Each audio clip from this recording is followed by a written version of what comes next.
We succeeded in what we set out to do in Afghanistan over a decade ago. Then we stayed for another decade. It was time to end this war.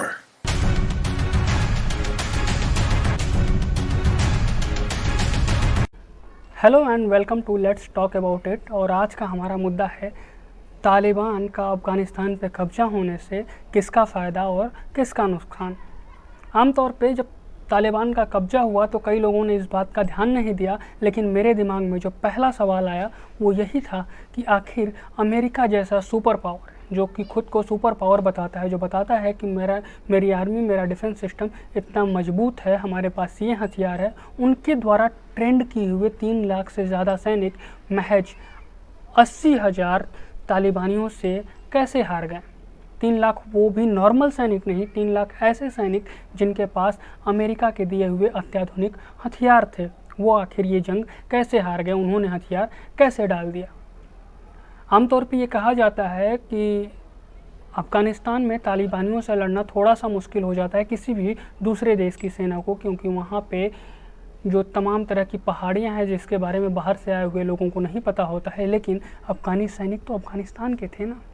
फिर अफ़गानिस्तान के 3.5 लाख या 3 लाख सैनिक 80,000 महज rifle और rocket launcher लिए हुए लड़ाकों से कैसे हार गए, जिनके पास अत्याधुनिक हथियार थे, एयर डिफेंस सिस्टम था और अमेरिका की सेना का सपोर्ट था। दूसरी चीज़, अमेरिका में ऐसा भी नहीं होगा कि बाइडन चाचा रात को सोए होंगे और सुबह उनको सपना आया होगा कि आर्मी को वापस बुला लो अफ़गानिस्तान से, वहाँ का मिशन सक्सेसफुल हो गया। इस पर चर्चा हुई होगी, एक डिबेट के बाद ही फैसला लिया गया होगा कि आर्मी को वापस बुलाना है। लेकिन जब ये फैसला हुआ कि आर्मी को वापस बुलाना है, चर्चा चल रहा था, तो उससे महज 1 महीना पहले ही फाइटर जेट अमेरिका से अफ़गानिस्तान क्यों भेजे गए थे, इसके पीछे मंशा क्या थी। चलिए, आप अगर ये भी कहते हैं कि आपने अफ़गान सेना को वो फाइटर प्लेन दिए होंगे, तो मैंने मान लिया कि आप अफ़गान सेना को वो फाइटर प्लेन दे रहे होंगे। लेकिन इतना बड़ा हथियारों का जखीरा कैसे छोड़ दिया गैर जिम्मेदाराना तरीके से, जो कि तालिबान के पास चला जाए।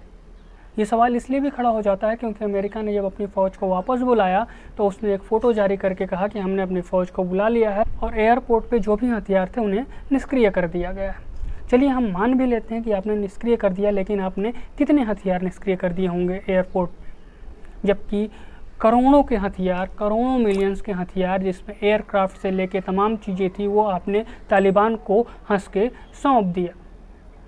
आपको बता दें कि तालिबान दुनिया का एकमात्र ऐसा आतंकवादी संगठन है जिसके पास अत्याधुनिक हथियारों के साथ साथ एयर डिफेंस और एयर अटैक सिस्टम भी है। अब आप पूछेंगे कि आखिर अमेरिका का इसमें क्या योगदान होगा या अमेरिका का इससे क्या फ़ायदा होगा।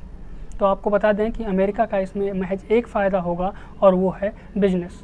अब वो तालिबान का डर दिखा के, आतंकवाद का डर दिखा के उसके देशों में इत्मीनान के साथ हथियार सप्लाई कर सकता है और हथियार बेच सकता है। आपको बता दें कि अमेरिका एक ऐसा मुल्क है जहां आवश्यकता से अधिक हथियार बनाया जाता है और फिर उसे बेचा जाता है। ऐसे में बिजनेस करने का ये सबसे अच्छा तरीका होगा।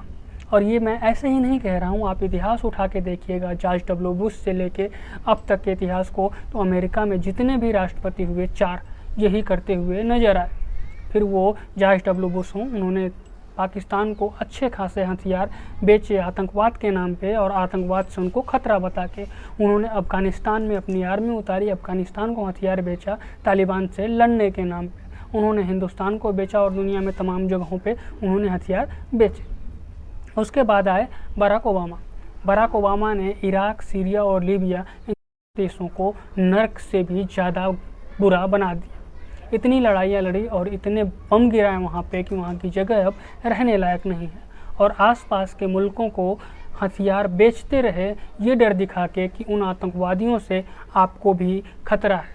मुझे ये समझ में नहीं आया कि बराक ओबामा को शांति का नोबेल पुरस्कार आखिर किस लिहाज से दिया गया, क्योंकि ये शख्स 3 मुल्कों को बड़े प्यार से इसने बर्बाद कर दिया और अपने पूरे कार्यकाल में इसने 4 लड़ाइयाँ लड़ी। उसके बाद भी अगर 3 मुल्कों को बर्बाद करने के बाद भी, रक्तपात करने के बाद भी, निर्दोषों की हत्याएं करने के बाद भी आपको शांति का नोबेल मिलता है, तो मुझे समझ में नहीं आता कि ये नोबेल आखिर आपको क्यों मिला है। बहरहाल वो अमेरिका है, वहाँ पे कुछ भी हो सकता है। उसके बाद आते हैं डोनाल्ड ट्रंप। इन अब तक के सन 2000 से लेकर 2021 तक में डोनाल्ड ट्रंप एक ऐसा शासक रहा जिसका मुझे सबसे अच्छा कार्यकाल लगता है अमेरिका में। इसने कोई लड़ाई नहीं लड़ी, परमाणु युद्ध की तरफ बढ़ रहे नॉर्थ कोरिया और अमेरिका के बीच के तनाव को भी थोड़ा कम किया और किम जोंग उन से बात भी की। तो मुझे इसका कार्यकाल थोड़ा बेहतर लगता है। जैसे ही जो बाइडन आते हैं वो फिर से उसी सिलसिले में चलने लगते हैं। आप अपने स्क्रीन पे ये देख सकते हैं कि आखिर कितने मिलियंस के हथियार अमेरिका ने तालिबान को इनडायरेक्टली तौर पे सौंपे हैं। और इसमें भी अमेरिका का एकमात्र उद्देश्य है बिजनेस करना। बिजनेस यानी हथियारों का बिजनेस। जो भी हथियार बन रहे हैं उनको आसपास के मुल्कों को तालिबान का भय दिखा के बेचना और हथियार का बिजनेस करना, इससे ज़्यादा अमेरिका के लिए और कुछ भी मायने नहीं रखता है। मुझे तो लगता है अमेरिका के साथ तालिबान की यह डील हुई होगी कि आप अमेरिकी नागरिकों को कुछ मत कहिएगा और हम आपको कुछ भी नहीं कहेंगे। हमें बिजनेस करना है। अमेरिका जैसे मुल्क को फ़र्क नहीं पड़ता कि कितने लाशें गिर रही हैं, कितना रक्तपात हो रहा है और किसकी मौत हो रही है। उसे मतलब है तो सिर्फ बिजनेस करने से और अपना हथियार बेचने से।